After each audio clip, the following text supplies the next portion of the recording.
I want to thank you for coming. This is being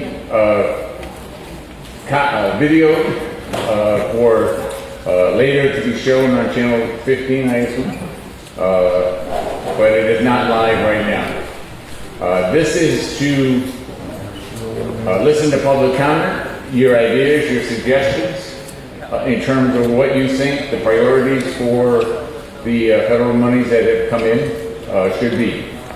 And this will be I'm going to suggest, and if I have to enforce, I would suggest when you come up to use a 3-minute time limit so that we're not getting into the depth of proposals, we're just talking about the concept that we would like to see included.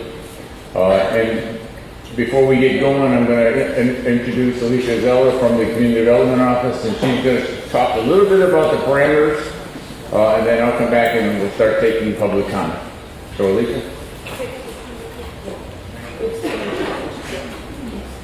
Para las personas que necesiten servicio de español, intérprete, estoy en la mesa 16. Gracias.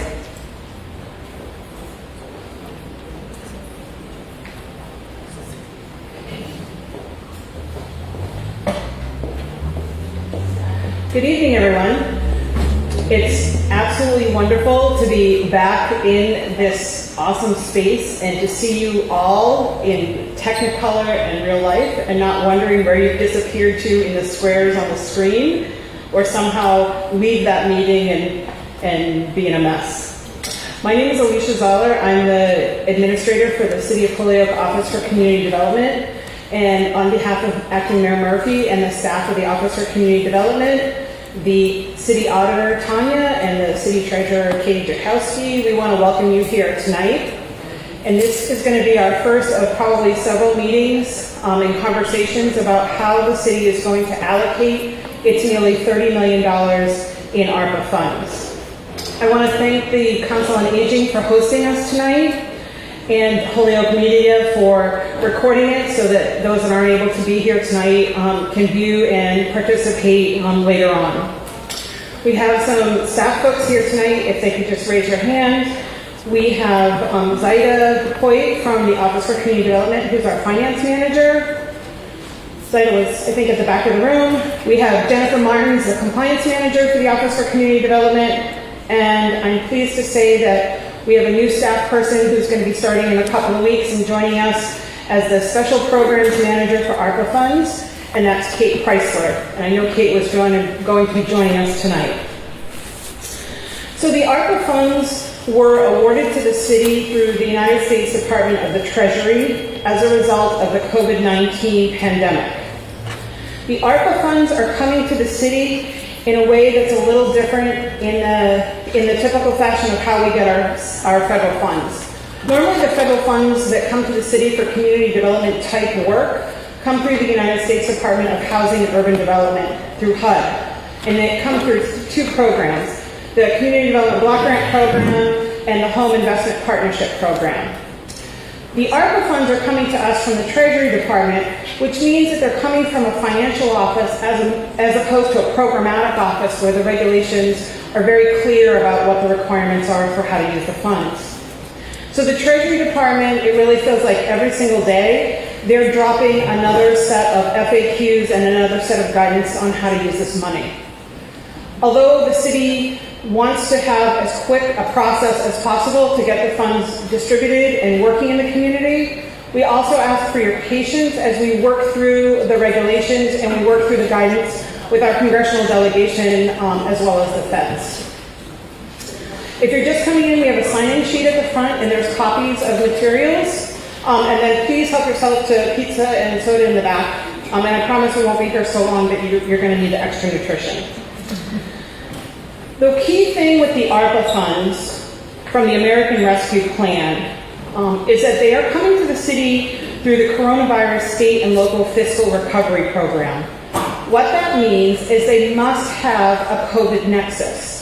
Any money that's spent through the ARPA program, the city must be able to tie back and demonstrate to the Treasury Department that it was used, those funds were used to combat, to respond to COVID-19.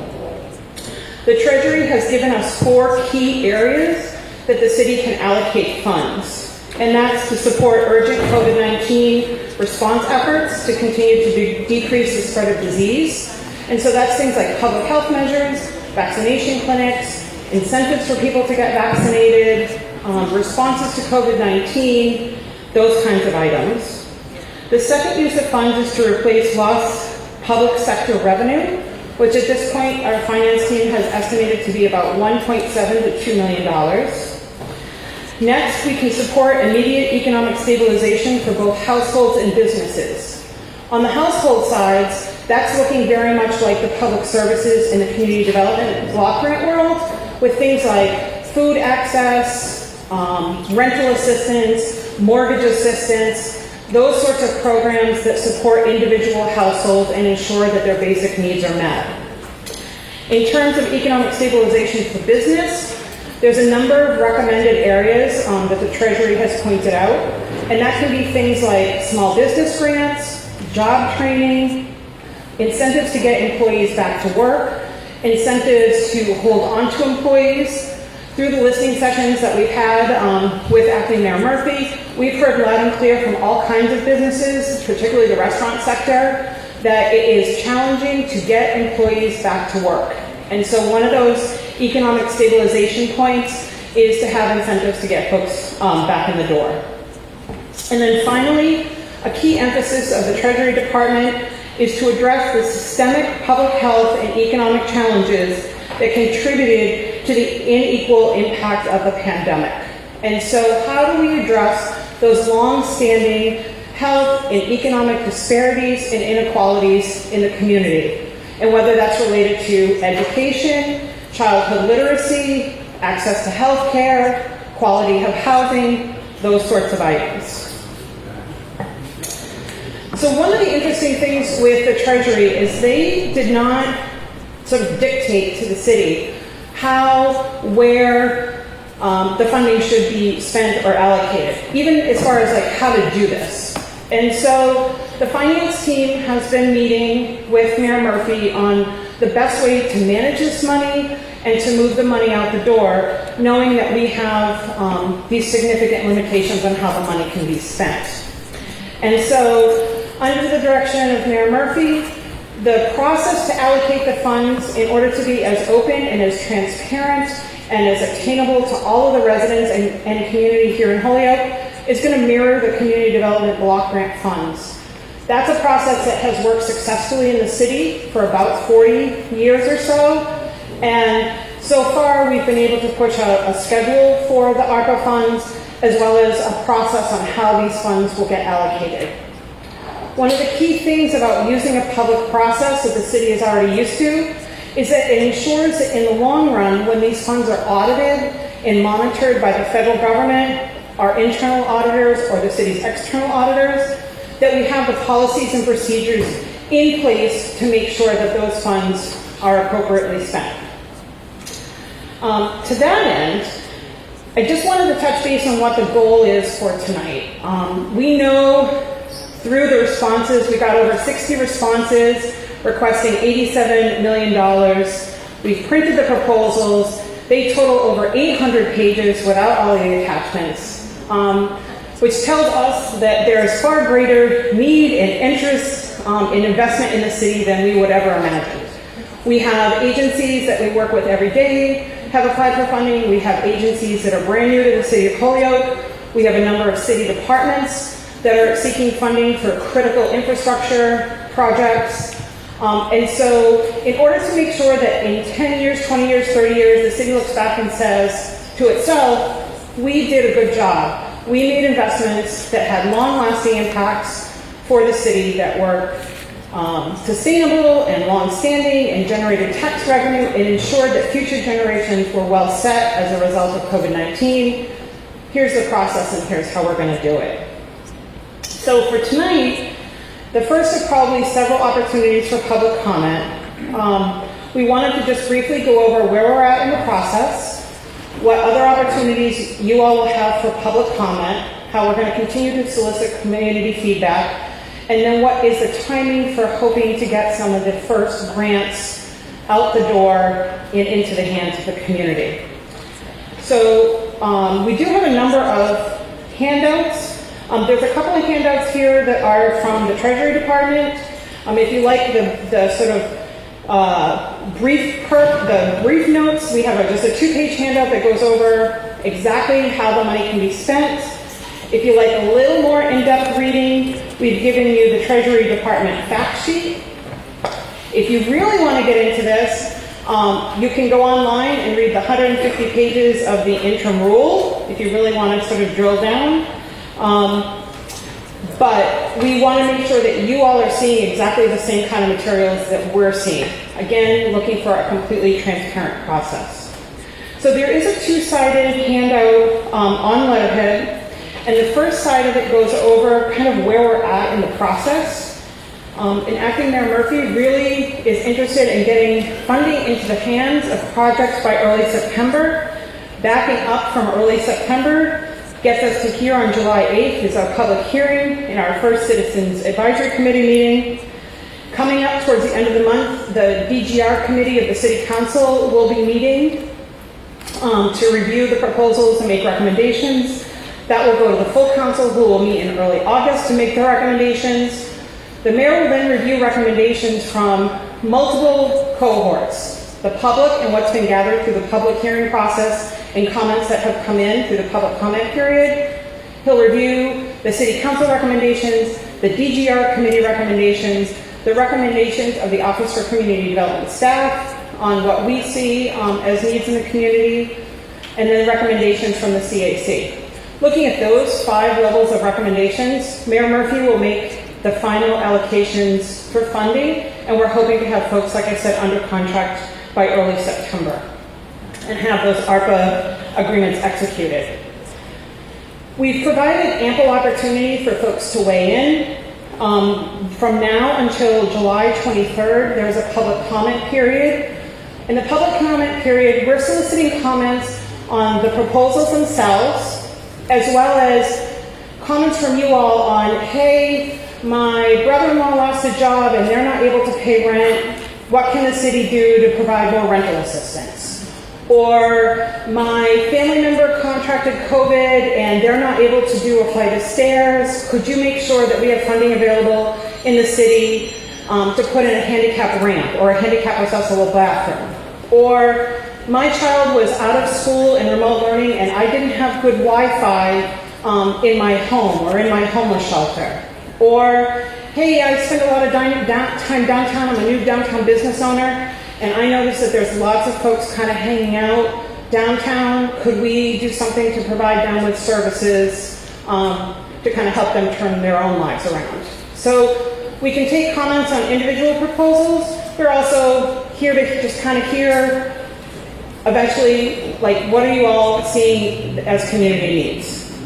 So we'll take comments, the mayor will take comments by email, by telephone. If you see him on the streets, he'll listen to what you have to say. If you want to write a letter, if you want to call me, there's lots of different ways for you to interact with the city on this process. If you're here tonight and you're shy and you don't want to stand up and make any comments, you can use our orange, I have an idea sheets. Feel free, you don't even have to put your name on it. Just make sure it's legible. Leave us a comment, leave us a note in the bin, and we'll go through all of them. Any questions so far? Okay. So what we're going to do is over the next week or so, like I said, the proposals when we printed them were over 800 pages long, way more than we anticipated. So we're in the process of creating proposal books so that each city councilor will have access to all of the printed materials. We did run a quick summary. We've provided you that tonight so that you can see all the proposals that have come in and how much people are requesting with some idea for what. And I lost the train of thought. Public comment, lots of ways. Okay, and for tonight is not to advocate. I'm thrilled that this room is filled. When Steph and I were planning this earlier, we were like, if we get 5 people, we'll be really excited because it's a rainy July night. So please give yourselves a round of applause for coming in the rain, because we're really excited to have everyone in the room. But tonight is not to advocate for a particular proposal. So if you are here representing an agency or someone who submitted a proposal, we know you're really excited about your proposal. We know that you think there's a need because you submitted it. We're here tonight to hear from folks about what you think is critically important for the city and what you think the city's needs are going to be. I'm going to turn that portion over to Mayor Murphy to help you sort of navigate. We do have microphones. We'd ask you to come forward, state your name, your address. If you're affiliated with an agency or representing a group of people in the city, please let us know. And finally, I just want to say that under Mayor Murphy, he directed the city to have a coronavirus recovery web page. And so as quickly as we can, we're uploading all of this material to the city's coronavirus recovery web page. So there you'll see the quick summary of the proposals. All the material that we've provided tonight is available on the city's website.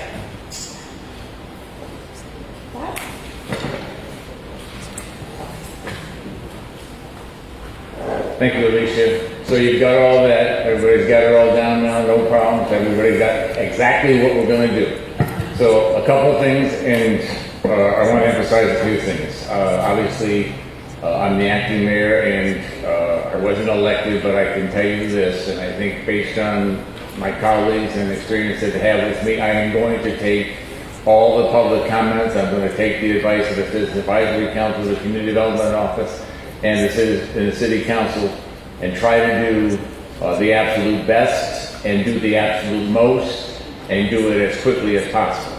I know when we first started talking about this, people were talking, well, maybe we'll get through it in October, November. And I thought, why are we waiting until October, November? We've got needs now that can be addressed. Let's move the process. So my goal is that we will make final decisions sometime in maybe the first week in August, end of the first week in August, so that we can actually get some of these programs going in early September and get some of the construction started, get some of the programs going so that we have an immediate impact in terms of the benefits that we're going to get. And just so you know, while we got $29 million, for this year left, we have $13.2 million.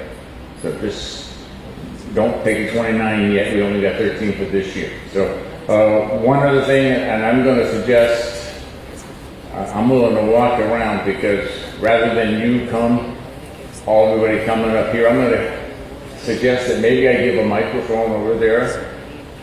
And if you're in that back, we'll give you there. Hang on a second.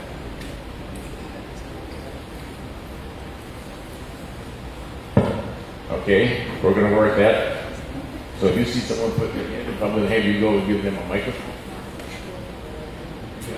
You got it.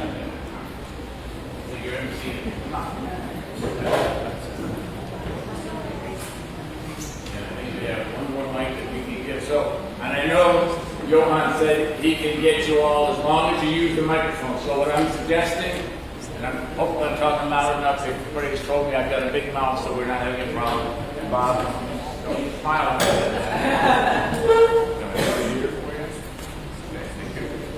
So, if you have a comment, just put your hand up. We'll try to bring a mic to you.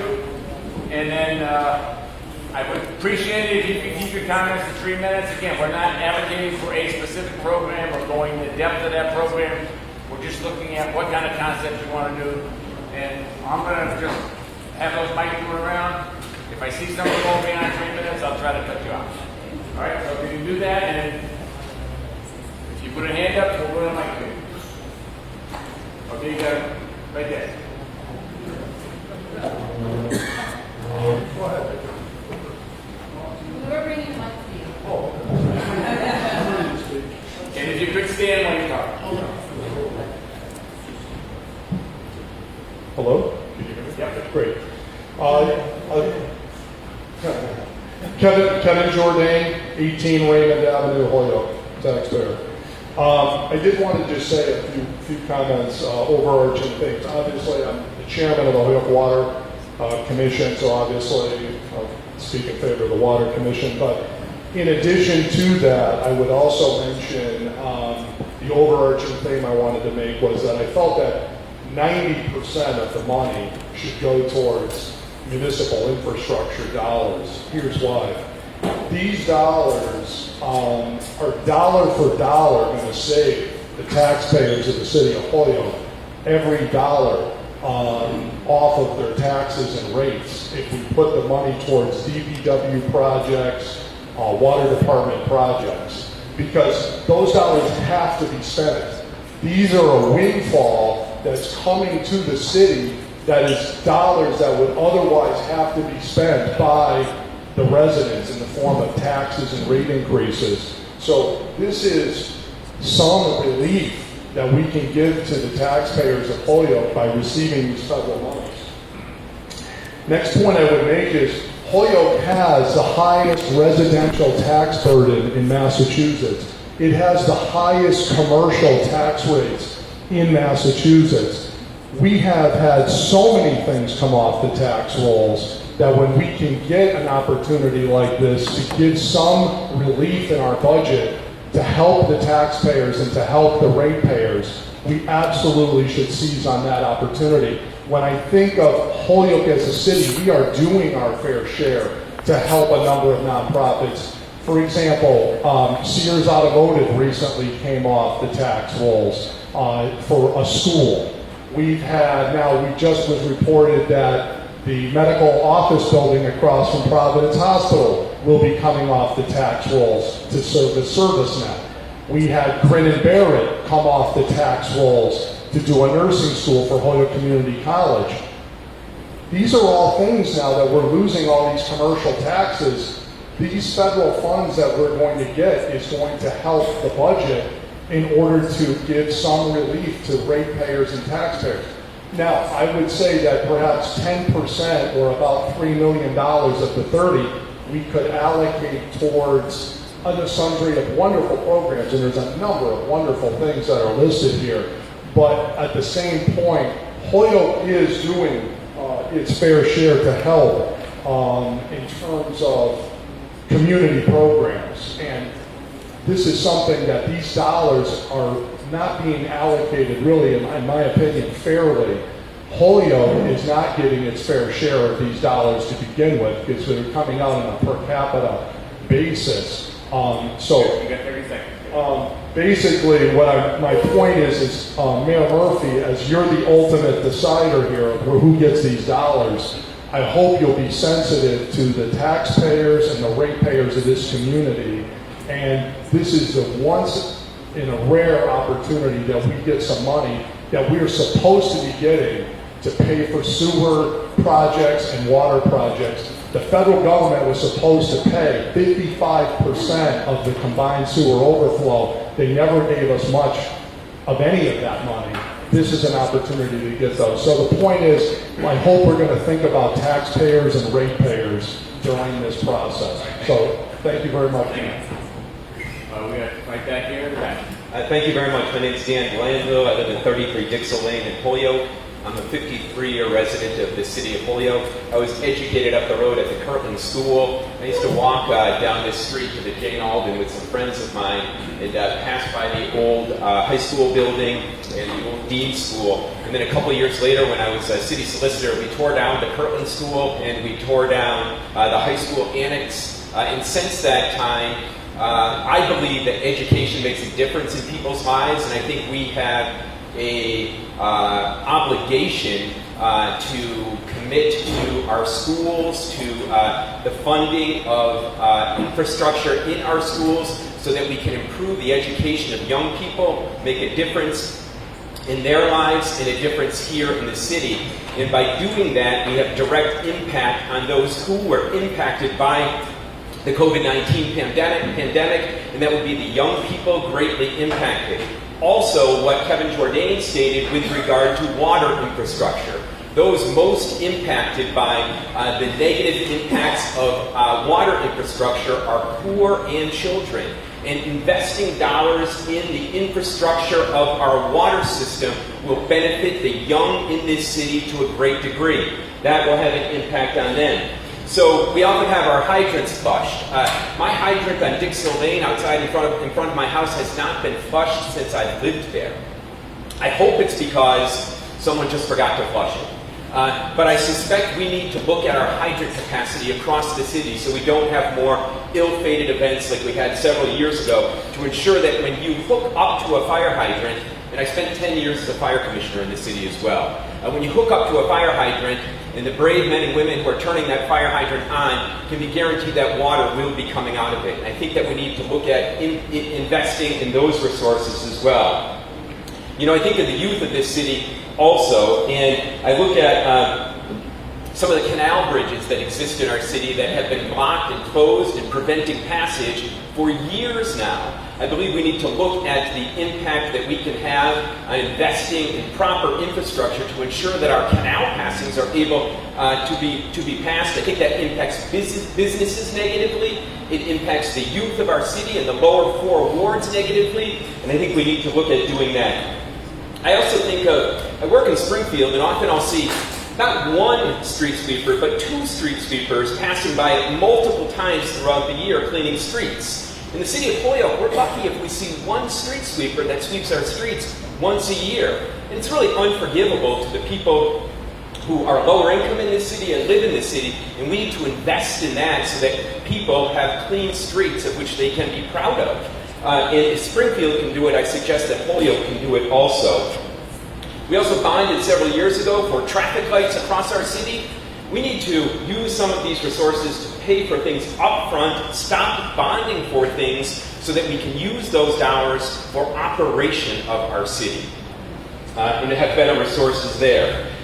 So, as I said, I went to the Kirtland School many years ago, and I think that one of the things that was stressed upon me by my teachers was the difference between nice to have and need to have. And I think some of the projects that we're talking about here this evening are need to have, because they are impactful to those who are most impacted by the pandemic, the youth of this city. And I would suggest that we do what we can to invest in the youth of this city, because this is borrowed money, and the youth of our city will be most likely the ones who will be paying back these resources, not all of us in this room. So let's have an impact on them with these dollars. I thank you very much for the opportunity to speak, and I thank you all for all of the efforts you're putting into this cause. Thank you. Right here. Hi, my name is Nancy Caperin, and I live at 72 Congress Ave, apartment 1L in Holyoke, and I pay taxes through paying my rent. I'm a taxpayer too, paying rent. And I failed to make a proposal for the ARPA because the proposal that I was thinking about making might have benefited me personally, and I felt that was unseemly, right? And I had a big conflict. And then I saw that it doesn't affect my neighborhood, and I felt more relief, and then I just didn't do it. But I know that the fire department is requiring apartment buildings to be hooked in like a main line to the fire department. And so I'm the last low-income person in my 10-story apartment building, which is outside the funding area. So, but I'm sure there are other folks that are in that situation, and the landlords can clear that they'll pass the cost of that directly to the renter. And along with that is, if there are, like our aging water system, the sewage, the connections from the buildings to the sewage line in the city sometimes are decaying, and that there needs to be work done there, and the portion that the landlord would be responsible for. I've always talked about housing, and I just want to say that I believe that the most important thing is to build and increase our affordable housing stock. I think that Massachusetts is the 3rd most expensive housing market in the USA, coming behind only Hawaii and California. The National Low-Income Housing Coalition says that we're the second wealthiest state by median income, according to U.S. News. And according to another website, Massachusetts has the 11th highest gross domestic product in the country. Massachusetts is a wealthy state. Yet we have homelessness and crumbling infrastructure and underfunded schools with high local taxes, right? Something is fundamentally wrong here in Massachusetts. I also personally believe that the tax dollars that we should be getting to run our communities are in the Cayman Islands through the billions of dollars a year of legal tax avoidance, right? And also in our overblown military budget. And I feel like that when we talk about taxpayers, property owners, nonprofits, and we just focus down on what's happening in a local municipality, we're missing the big picture. The money is somewhere else. And I know that doesn't really have to do with what we're talking about tonight, but it kind of does. You know, this idea that taxpayers are unfairly, property taxpayers are unfairly burdened, that's real. It's an unfair burden. I'm really low income. Those of you who make $70,000 or $80,000 a year, you pay an unfair tax burden, right? Maybe even those of you that make 120. You're paying more than you should pay if the system were working the right way. And I believe that. And I make $12,000 a year. And I feel like, not bad for you all, because it's really hard to make $12,000 to $17,000 a year. But I feel that. I understand your anger. Like, I understand how upset you are. I understand how you think that the nonprofits are like living the best life when they don't pay taxes. I get that. But if you focus on an untenable solution, which is to just try to take money from, just as, I can't articulate it, I've lost it. But, I believe that low-income housing, affordable housing for folks that are moderate income, that want to live here in Holyoke, and their parents own a house here, they're now not able to own a house, that's never going to be me. But I support that, and I think that's where the money should go. I'm sorry, I'm so inarticulate. Thank you. Okay. Someone else? Right in the back.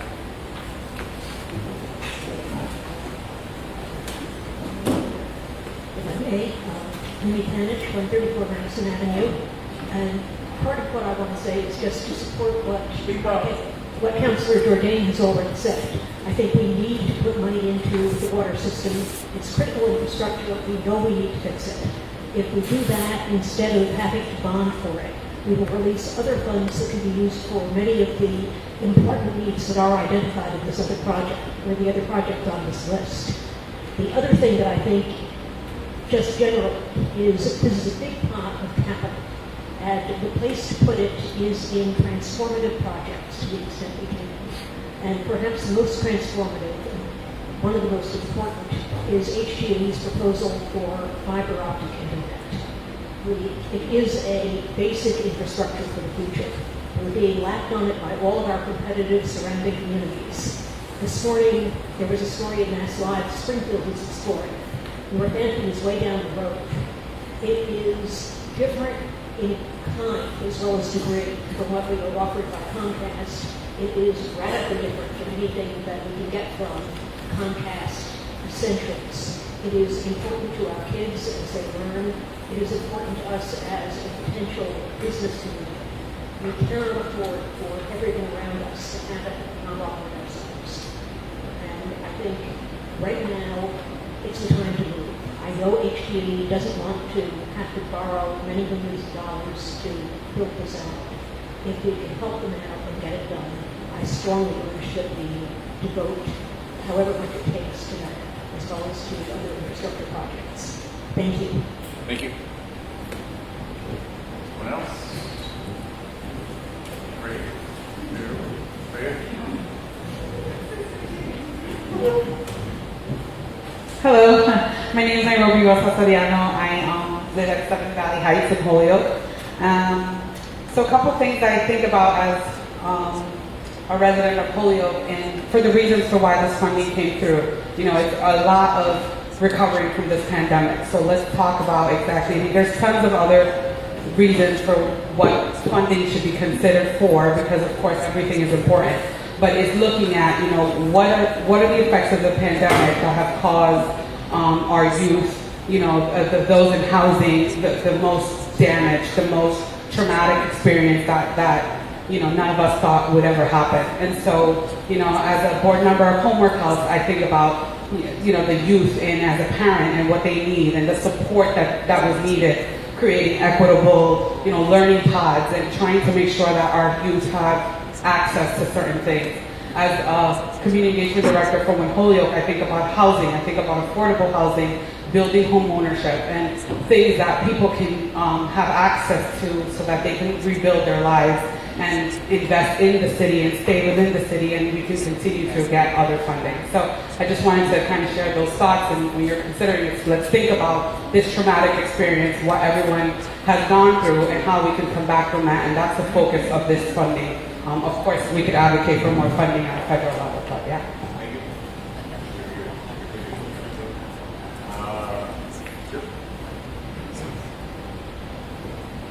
Jim Rossmeisel, Evergreen Drive.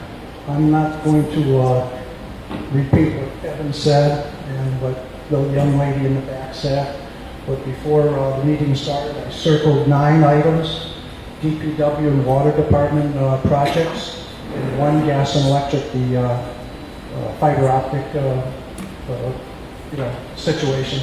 And I think those are very important because, not in the case of G&E, but the water and the sewer, it would come back to taxpayers, and we're being wiped out.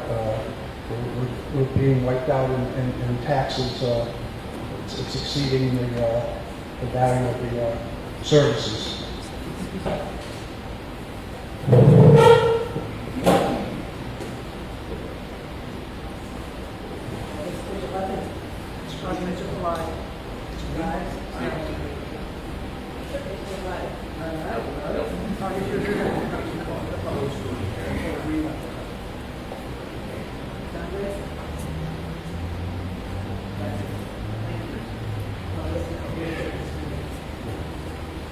Okay, it's on. You got it. Hi, my name is Beverly Herbert. I've been a proud resident of Holyoke for almost 20 years. I'm also a proud 3-generation Bostonian. I chose to live here, move here 2 years ago, because I value what Holyoke offered. It had public transportation, it had parks. Its housing stock was reasonably priced. I never lived in Boston. It was reasonably priced, and I had wonderful neighbors. And I checked a lot of places. I have a sister who was in the Amherst for 40 years. So I checked everything. I didn't want to be there. I wanted to be here. I wanted to be here. I also own a 2-family house, so I'm a homeowner, and I've been to somebody and people like that. I do all that. I also fall into a very small minority population in the city because I'm African American. Not numbers like 0.0 or something. I don't know, but it's very, very low. But again, I chose to be. I still have to talk about the quality of life here in Holyoke. I'm sort of strange. I don't mind paying taxes. And I figure as long as y'all don't get ridiculous, and for me so far you haven't, although I didn't like the vote of the proof of the override. I did not vote for that. I think that once you get my taxes, that's it, don't come back to me. Yeah. Y'all don't do Keep that in mind. Okay, keep that in mind. And if I have to volunteer someplace, I will do that. Okay? So I want to talk about the quality of life here. So first of all, I want to talk about the whole equity, diverse equity and access and all that. And for some people, that may be a new kind of thing, but for me, they're over the third day, and I'm complaining. It is, but anyways, it's a significant issue. And when I came to this city 20 years ago, I heard about the discourse. All right, close, he said. I'm still thinking it's shaking red. I don't know. I'm saying so much important stuff.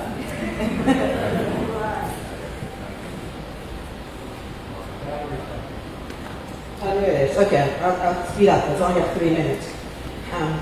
Let's see.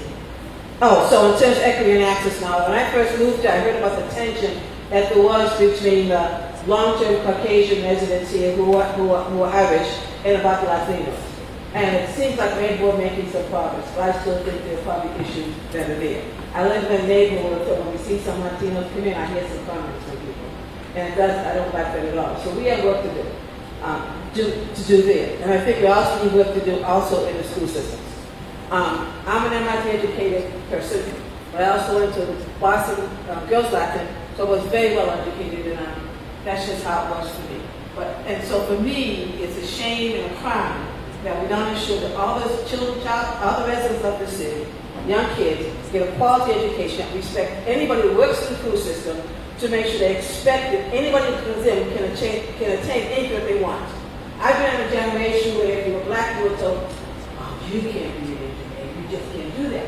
And it's still happening today. So therefore, we have a responsibility. And I don't have any children, never had, never will, but I still have that heart for them.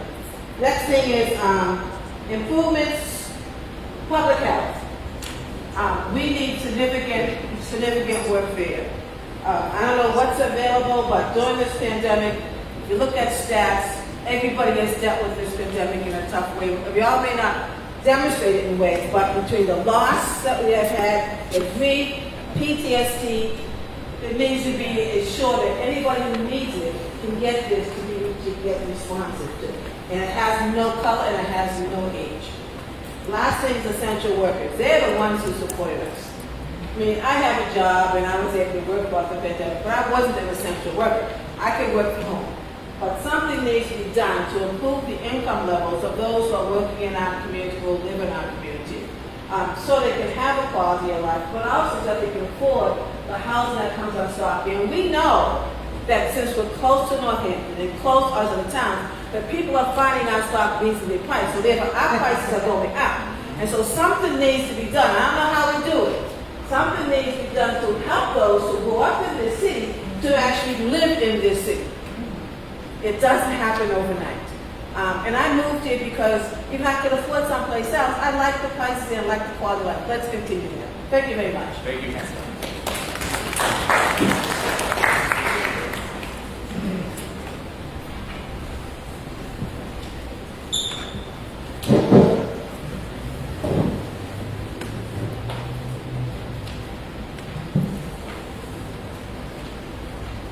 Hi, my name is Carolyn Rogers Harris.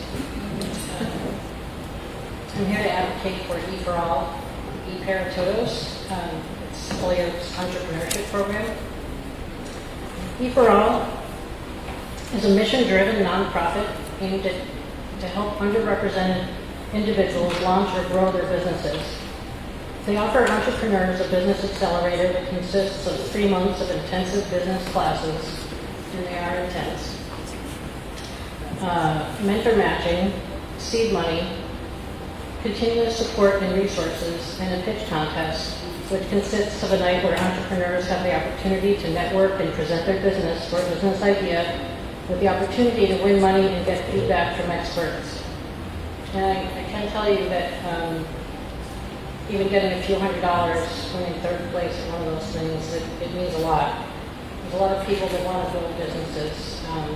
I registered mine in Holyoke at the E for All co-work space, so I can get my mail there and be a Holyoke business. Most of the entrepreneurs that E for All helps are considered low or moderate income. About 80% of graduates are people of color, and 70% are women. Thanks to generous foundations, grants, corporate sponsors, and individual donors, they are able to offer everything for free. In the spring of 2020, they launched E para Todos, the first Spanish-speaking business accelerator in Western Mass. They work with an extensive network of over 200 volunteers every year. In the last year since the pandemic, there's been a huge increase in the need for services. Many are turning to entrepreneurship as a way to generate income for themselves and their families after being laid off due to COVID-19. And if I may say, it's great that folks are showing their neighbors and their children what it's like to be responsible business owners, attending classes and doing what they need to do to make things happen for themselves, their family, and their community. E for All opened the co-work space on High Street in November of 2019, a few months before the pandemic. Many of us had our brand new businesses cut out from under us, and now we're starting over. It was their goal to be able to offer an affordable, professional, and inclusive environment For new entrepreneurs who need to use that address to register their business, meet with clients, and conduct business. Did you know that it costs $500 to form an LLC in the Commonwealth of Massachusetts? But we do it because we want to be Massachusetts businesses. While there are a few options available nearby, many are too expensive for the lower moderate income population that is served. There are membership options on the sliding scale, and these funds would allow us to support these efforts. 30 seconds. Their most recent successes include Holyoke-based businesses like Crave's Food Truck and Restaurant, Totally Baked 413, Top Flight Nutrition, and NA Brews. All of these businesses have opened and thrived in downtown Holyoke in spite of the pandemic, creating a total of around 18 job opportunities for local residents. The program has a proven track record for success, and a big part is due to the high-touch model that they use by providing each entrepreneur with a team of volunteer mentors. The program is very rigorous and competitive, and as a result, they are able to see real results. Thank you.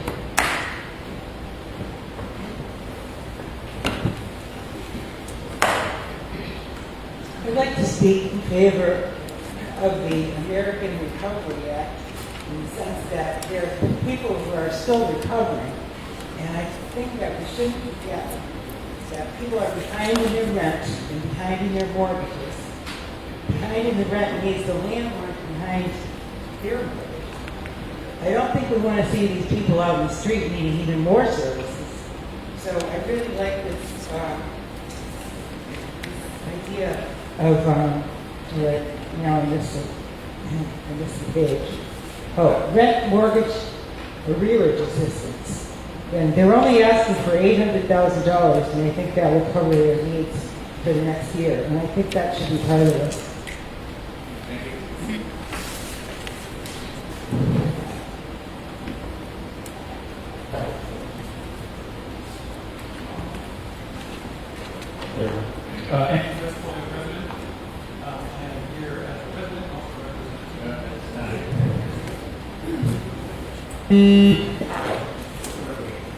Andy Fisk, Holyoke resident, also representing Holyoke Rose, a community rowing program in Holyoke. From a resident perspective, I strongly endorse investment in the residential broadband and expanding broadband in Holyoke will provide educational and commercial opportunities. It's a tremendous gateway to opportunity. Adjacent communities are benefiting from this, and we're seeing the effects that they are bringing. So strongly support investing in municipal broadband, as well as water and wastewater infrastructure. It is incredibly important and I think strategic to use, quote, free money in order to release money that is otherwise bonded. I would offer in the strategy framework, there will be additional infrastructure money coming from Congress, and we don't know the whole outlines of that. This money is not going to meet all of the water and wastewater needs of the community, but there may be other funds coming that are very cheap or free. And so thinking about this pot of money, we may be able to fund things that really only this money can drive. So strategy, I think, is important. I will say one of the benefits of the pandemic, despite the many hardships and tragedies, has been the opportunities for people to get outside. And what we have seen in Holyoke is a tremendous increase in use of the river and outside. And what that has meant is a real need to invest in the public infrastructure around access to the river. And there are also public safety considerations. When you have many more people enjoying the outdoors, you need to be able to have more referees and infrastructure to make sure that people can enjoy it safely. And I will add, in terms of the recreational amenities in Holyoke, increasing investments in wastewater infrastructure will make recreation safer. We have sewer overflow discharges that are directly entering the river at places where people live. And so that provides multiple benefits. And my last point is thank you immensely for a transparent process, being able to put the money to work. And from the city staff, this has been a huge extra effort. So on top of everything else. So thank you very much for the process. Thank you. Someone else?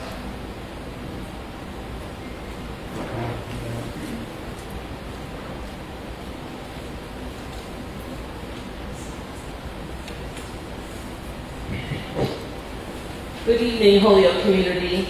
Thank you for this forum. I have a confession at the start. I'm not a resident of Holyoke. I live in East Hampton, but I have benefited from E for All Holyoke, the Business Accelerator program that was begun several years ago here. They currently are located on High Street. I am CEO and founder of Manglefish Incorporated, and I'm only saying that because of E for All. How many of you are familiar with that program, by the way? Raise your hand proudly. Let me see. Great. Okay, spread the word. Spread the word. As Carolyn mentioned, she and I were in the same cohort. It is an extremely intense 12-month program. It's a very structured curriculum. We're given mentors, we're given all kind of resources, and I consider them a lifelong partner. To this day, I continue to call upon them for feedback and advice. And I suggest that if you're looking to, No, try it again.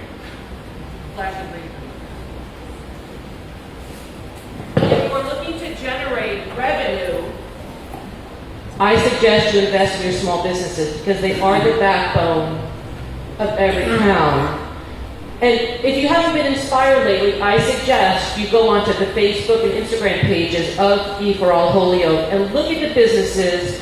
They range from food trucks to cake decorating to human resources consultants to landscapers. It runs a gamut of businesses, and you should be really, really proud of all these businesses. And one day, I plan on coming back to Holyoke to open up a studio. Terry and I know each other through a buying consortium. My market is the collegiate market, which is a huge market. And one day I will come back here and start a studio and hire your local residents. So please invest in your small businesses. And this, I cannot stress enough, I have 2 master's degrees, and this program is as rigorous as those were. So any questions? I'm happy to entertain any questions.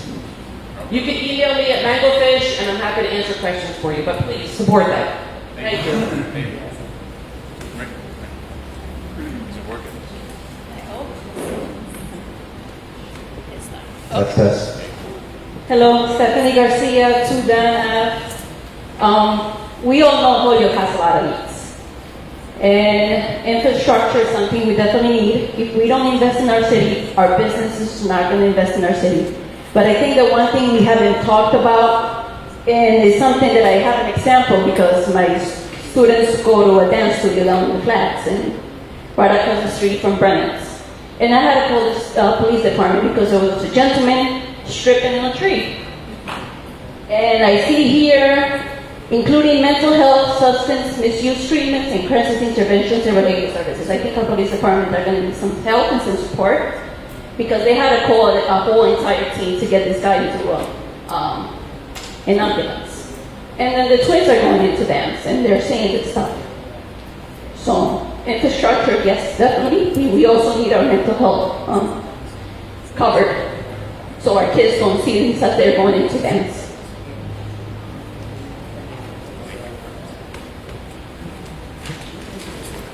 Test. Hi there, everybody. My name is John Rivera, and I go by JR in the community. I'm a native here. I live on 2 Laurel and Ward 3. I went to Holyoke High. I went to all of the schools here, and I've seen pretty much all the issues that Holyoke has dealt with in the last 20 years because I was pretty much raised in the mud. So, raised in subsidized housing, I've seen it all. One thing that I really haven't seen throughout the ARPA funding sheet is mass housing. A lot of these things that are on there are really pivotal and really great to see on the fund request stuff. But honestly, what's the use of all these things if our residents aren't housed? What's the use of all these businesses if our residents can't even afford paying for these businesses or paying for the goods of these businesses? What's the point and what's the use of all these things if our residents are really knee deep into rent payments, mortgage payments, debt payments, so many other things? What's the point and what's the use is my question. And this is a big topic for a lot of the people of my generation and a lot of the people from my community. I'm a proud Boricua, and a lot of people have on their minds isn't whether they're going to, education, whether it's You know, they want to go out and eat or want recreation, or whether they complain about the streets. Their main complaint is whether they can afford rent, whether they can afford housing. And I haven't really seen too much on these streets as to like mass housing. I mean, I've seen a couple of things on there, but it's like really defeating that like a couple of these things are just like, they're not mass housing, they're just like refurbishing a lot of these properties in Holyoke and making it so that like they're more expensive. They refurbish these properties and then they drive the rents up so that the people who live here, the locals that live here, can even afford them. And so, you know, I've heard a lot of things about like bringing other people from Boston or bringing people from New York, and it really just feels defeating from someone who's a native here, who's being driven out of my own city. My friends are being driven out of my city. I mean, we all have kids here, and you know, I'm sure they go to school here and they go to college. And do you want them to stay here? Is my question. A lot of you can answer that question is probably not, because Holyoke isn't really a good place to stay. From my experience, it might be the same with theirs. And so they go to college in different places. I've seen it. My friends go to college in different places. I'm proud of them. I'm proud of like some of them going out to the Navy and whatnot. But it just sucks to see all my friends go elsewhere, and like now I'm just like all alone. I made new friends, but like, yeah, that's pretty much. I'm sorry that I'm a little bit jumbled, but I'm just all for mass housing. I'm all for a lot of these things, but what's the point? What's the use if the locals here can't get affordable housing? And I'll leave my comments here, but thank you for all that set us up. Thank you to all the people in the background and the logistics. It really means a lot. Thank you. Thank you. Right, there.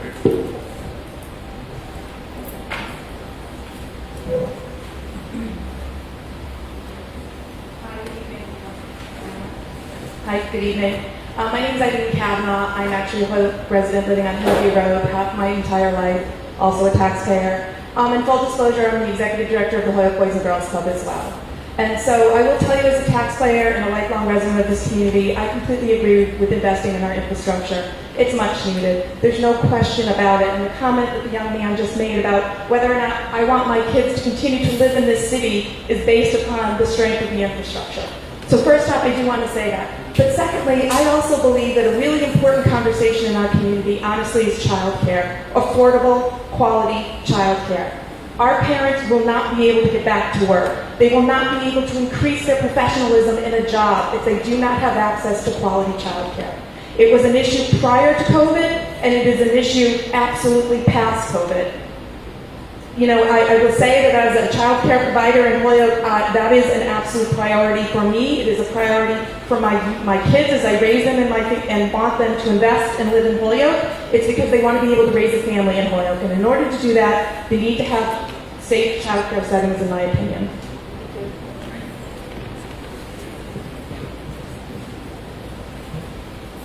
Someone else? Thank you.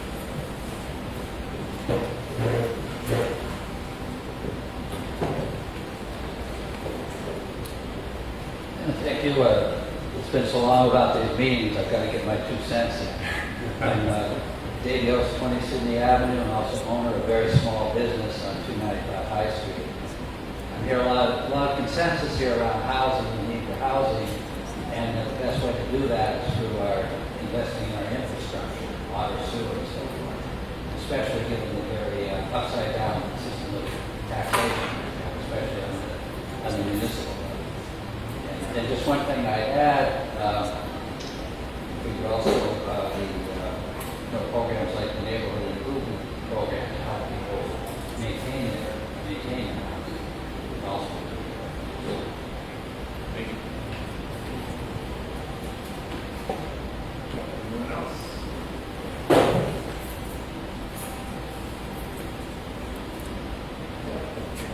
Oh, right there. Sorry.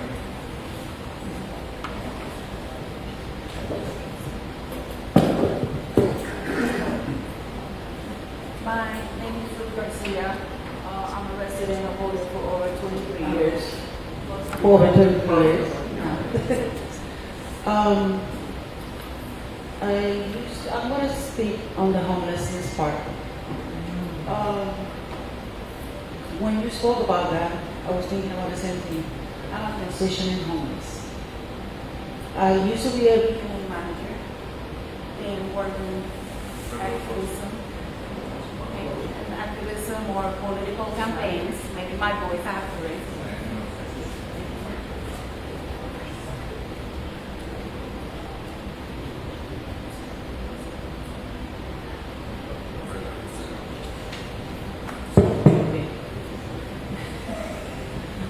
So, life sometimes happens to people. I had it all and I lost it all. I did not have any problems with alcohol or drugs or mental health. When I seek for help, I'm sorry, but I'm going to say it like I feel it was. I was no money for programs because they didn't help. And I ended up in the streets. I ran to Northampton in the woods in 14 below zero with no help. And I believe that life allowed me that experience because I needed to witness what she's talking about. Homeless, they had problems with drug and alcohol, most of them. But I met people that were someone back in the day, veterans, ex-owners of programs also. I met people that used to own shelters, etc. There's a variety of people out there. It's not just drug users. And the mental health problem is so big. A lot of people outside, from the outside, and you think like maybe they're acting like that because they're crazy or they just acting how they want to call attention. But you don't know about the mental health problem behind that. I also did 11 years for the mental health center, so I understand that part. But I have to live in it. Sometimes we work with this community, but we don't know how they feel. And I think that was mine. Life has a way of humble you, so you can understand a little bit more of the pain and bring it up from. Maybe this is my moment to say something, you know. And as painful as my experience was, I am very, very grateful that I have met such wonderful people. I still give my volunteer time. I'm still volunteering with different groups that I'm blessed to have in my life. When you see a homeless person out there, I know right now, the other day, it was the 5th of July now, and I was walking in the streets, and it was this stampede of people in High Street, and it hurt my soul. Because a lot of them are talking and acting in a way that is irrational. We need to pay attention to that too. They are not animals, they're human beings. When people was calling, don't feed the animals, someone told me that.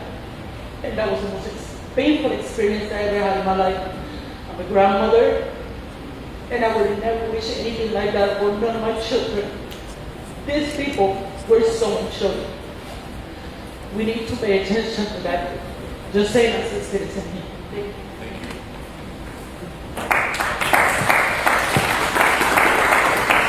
Anyone else? Oh, okay.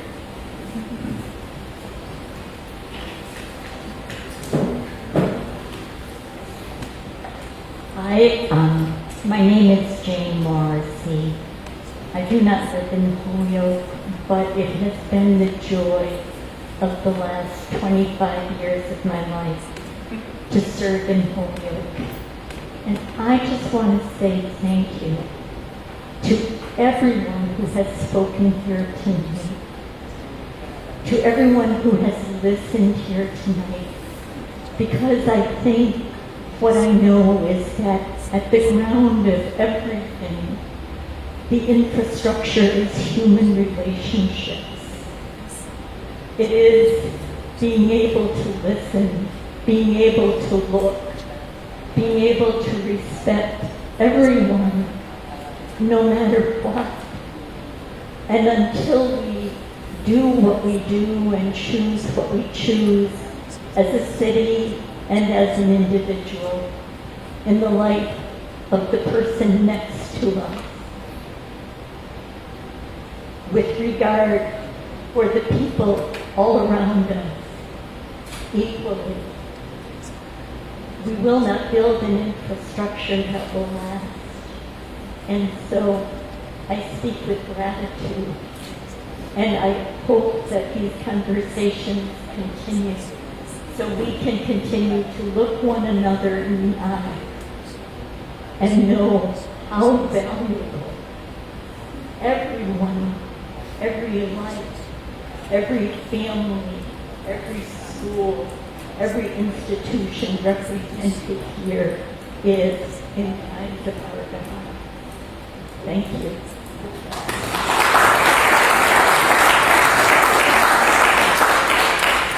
Anyone else? Okay.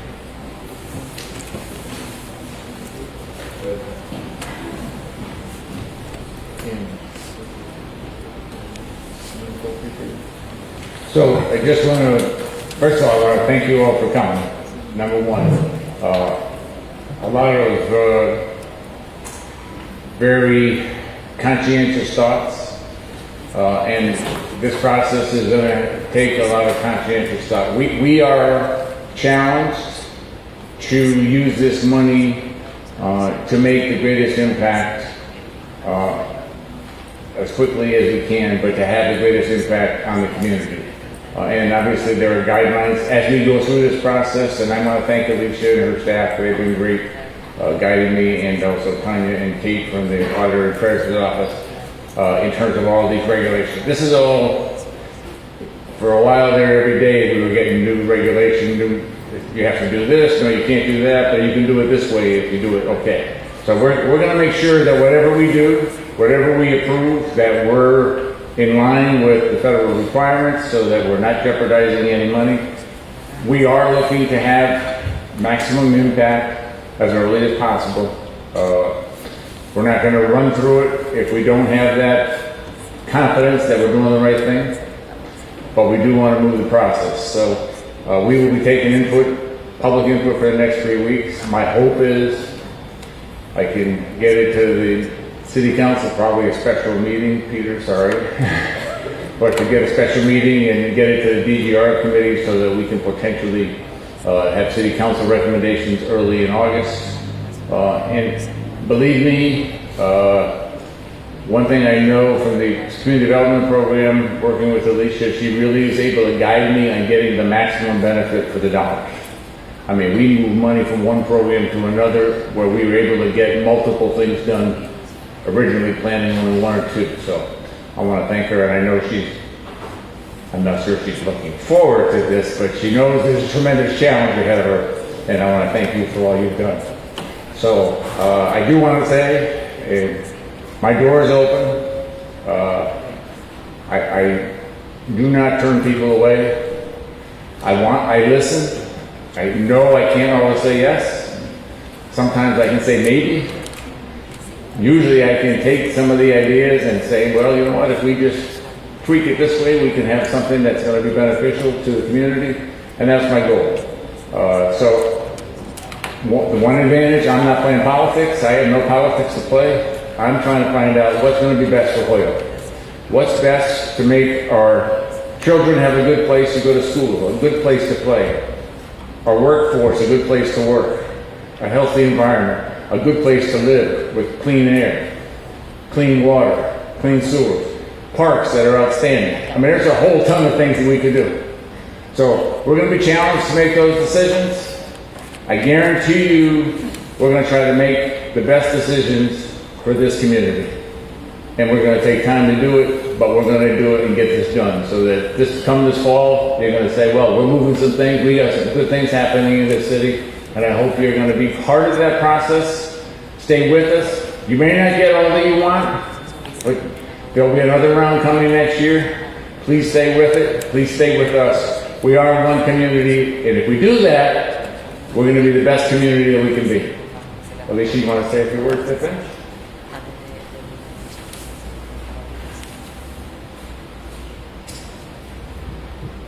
So I truly appreciate all of you coming out tonight and taking the last hour and 15 minutes of the day to be here with us. If there's any questions or any thoughts after you walk out, please feel free to reach out to the mayor or to me. Drop us an email, make a phone call. And I will say that I was remiss at the beginning of the meeting in not recognizing, I believe Councilor Tallman is here tonight. And are there any other councilors? I didn't see any other councilors here. Okay. And behind me are the Citizens Advisory Committee. We have Michael Falsetti, Nancy Gentile, Albert Bowler, and Kate Kruckmeyer. We had a couple of CAC members that weren't able to be with us tonight. These folks will be one of the levels of recommendation to the mayor for the proposals. So with that, I think that's a wrap. Certainly help yourself to some pizza and soda. I'm sure there's some in the back. And thanks again. Have a great summer, everyone. Be well.